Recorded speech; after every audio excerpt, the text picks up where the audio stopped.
Hello friends, welcome to another Underemployed Diaries day in my life. Today is Tuesday and I have the whole day to get my life back together, spend some time on the computer, and knock out a bunch of things on my to-do list. If you missed part one of this series that I am doing, long story short is I have been self-employed for 6 years now, and at the very end of last year, I was let go from my kind of main source of income, long-term contract, and I took a few months off to just kind of reset, regroup myself, figure out what I wanted to do. And in the last few months of trying to figure that out, been applying for lots of things, both traditional employment and freelance contracted work. It has not been going great. And so I'm also focusing on some of my other personal business endeavors, content creation, digital product shop. I am currently copy editing for a debut author on a monthly basis, which has been great. So we're going to be doing a little bit of all of that in this video. The hope is basically that I can kind of just share what it's like to be someone who doesn't know what they want to do, doesn't know what's going on, struggling to balance the impending doom, existential dread with the need for money in a capitalist society. So here we are. Welcome to the vlog. We're just going to have a cozy day here in my office. We'll throw in some other fun things. I'm definitely gonna need a break. In other news, I am currently reading Fairytale by Veronica Lancet, I believe it is, and I'm not sure about it, you guys. I am not sure. This was highly recommended to me when I was in my really big Dracula, the movie phase, which, don't get it twisted, I still am. I'm still really into all the gothic vampire vibes. But I saw a lot of videos and just recommendations saying that this was like the same level of yearning and like reincarnated fated mate type of soulmate vibes. And I am not getting that. I am not getting that from this. I have this both a Kindle version and an audiobook version. I'm kind of swapping between the two.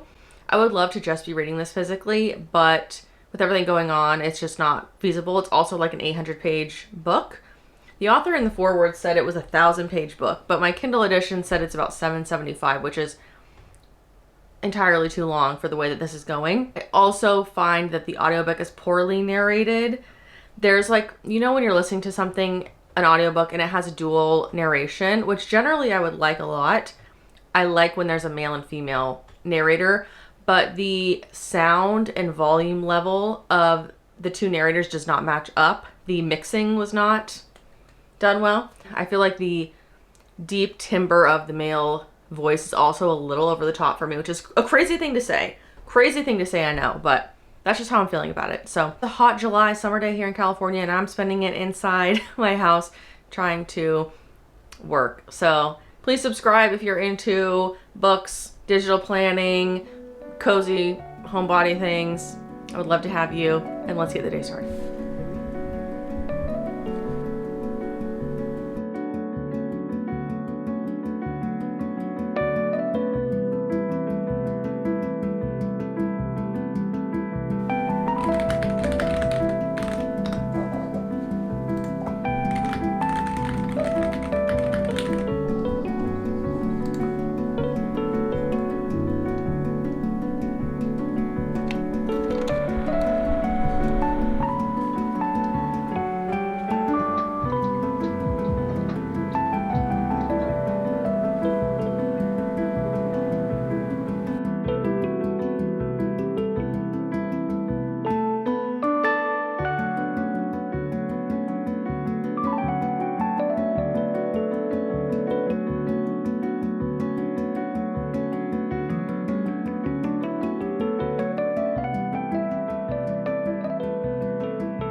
I have yet again fallen victim to the absolute hyperfixation that is my perfection on these damn stickers, and I just need to stop because realistically no one's gonna buy them.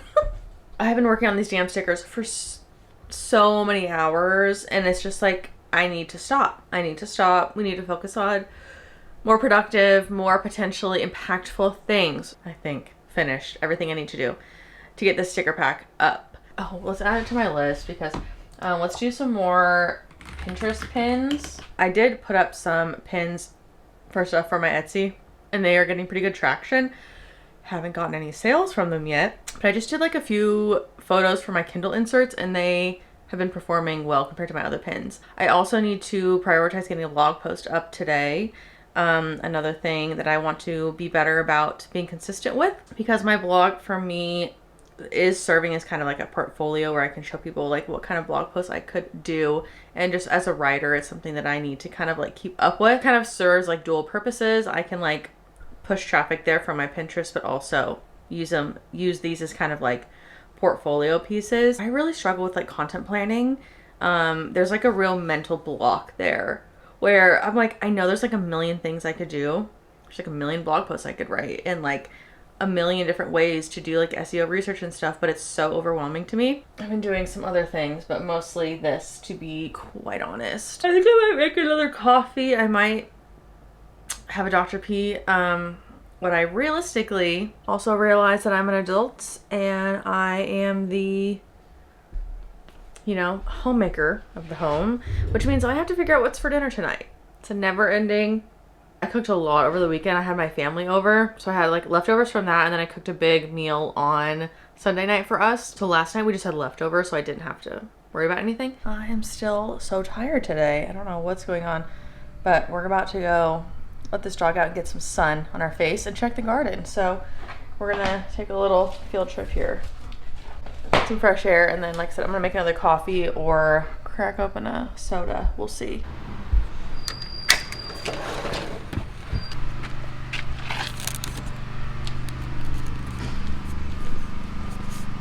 Ooh.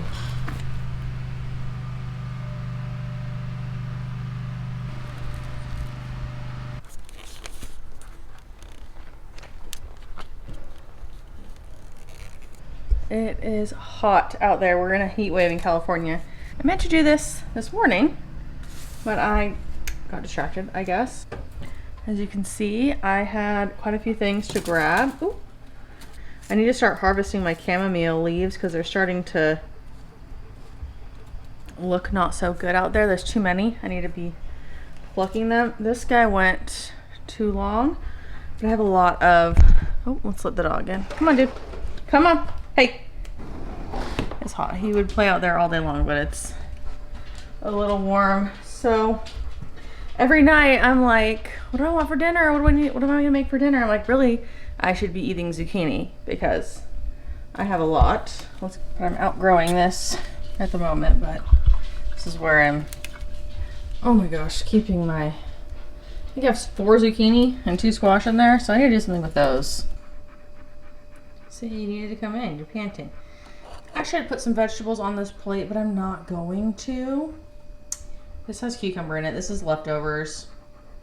This is some like Mediterranean kind of shawarma inspired chicken couscous, some tzatziki and naan.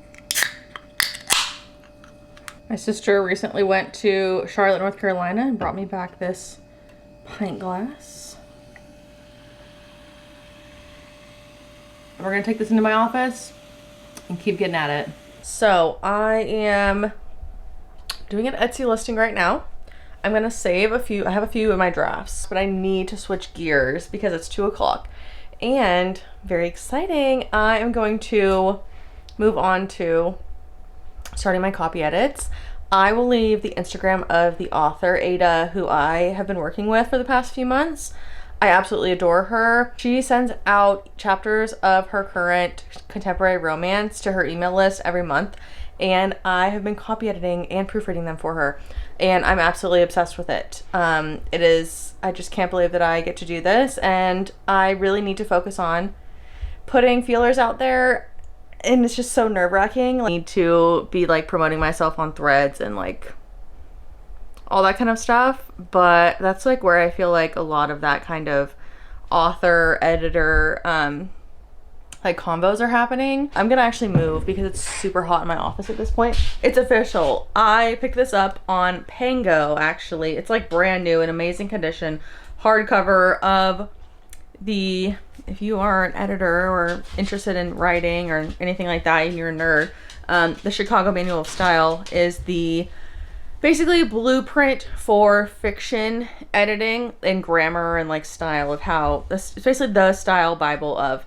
how to format, write, edit fiction, I was actually a journalism student.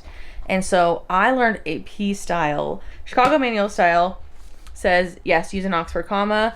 AP style says, no, don't use an Oxford comma. That's like one of the things that I have had to really, really, really ingrain. There's a few other things, like how you spell out numbers and things like that, that I have really had to unlearn from my time in journalism school, and just always kind of rolling with AP style after that. But for fiction and like articles and stuff like that, this is the Bible. AP style is more like newsprint, news articles, things like that. So I'm going to start marking this up. I'm going to bring my little annotating things to mark all the special, like the most common pages and stuff that I'm going to be needing for this.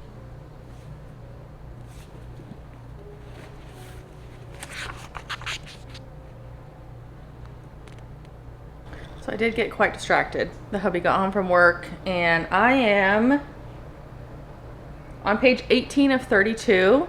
Made myself a little cocktail. So I didn't get as much done today as I had wanted, but that's okay. And my cat's sitting up on my table. I'm gonna sit here and finish this. Shouldn't take me too long if I just focus. This is a vodka soda, but the soda is the Waterloo Blackberry Lemonade. Highly recommend. Didn't have any lemons, so I did add in a lime. I'm trying to use this more and just get the hang of it and tab up the things that I know I generally look up a lot, because I'm trying to avoid Googling, and just like, you do have to pay to have like a membership for the Chicago Manual of Style, and it's like 20 bucks a year or something. And I got this book for $30 and I can have this forever. So physical media forever. So while it is easy to just Google things and stuff, it is a whole can of worms now with Googling, because even everything that you just Google, it's giving you an AI summary. And I want to avoid that as much as I possibly can. I am media literate and I know how to research, use proper channels. So I know how to get to actual websites and do that research instead. But it's kind of just annoying when everything you want to like Google is just an AI overview now and not like a true source of truth, you know? So I also took the dust jacket off this because I hate dust jackets. Things that always hang me up are ellipses, and the author I'm editing for loves to use a lot of ellipses, M-dashes. Ellipses kind of mess me up because I think those are quite different from Chicago and AP. Like I mentioned, Oxford commas, but just general dialogue is something that obviously, as transitioning from like marketing and kind of internal like PR stuff into fiction, dialogue is a big thing that I always have to feel like I'm going back and double checking capitalization, like dialogue tags, where commas and other punctuation goes in relation to like quotation marks and stuff. That's what I'm finding myself looking up the most. I'm gonna sit here and finish this. It's only 6 o'clock, and I'm not someone who just like shuts off work at 6. A lot of times I do a lot of other things. I really have been having trouble like hyper focusing and being perfectionist on certain things, and I just need to actually just start cranking out actual finished products and doing things that are actually gonna move the needle. I get really stuck in like the hamster wheel of it all, and I'm trying to break out of that. So that's kind of where I'm at right now. Loving this project that I'm working for. Again, I'm going to leave Ada's newsletter sign up or her socials or whatever down below. I highly recommend if you guys like just really funny person, a fun like fantasy rom-com situation, something that you can sign up for her newsletter, support a small debut author, and get some fun rom-com energy chapters. Look forward to that in your inbox every week. I would highly recommend.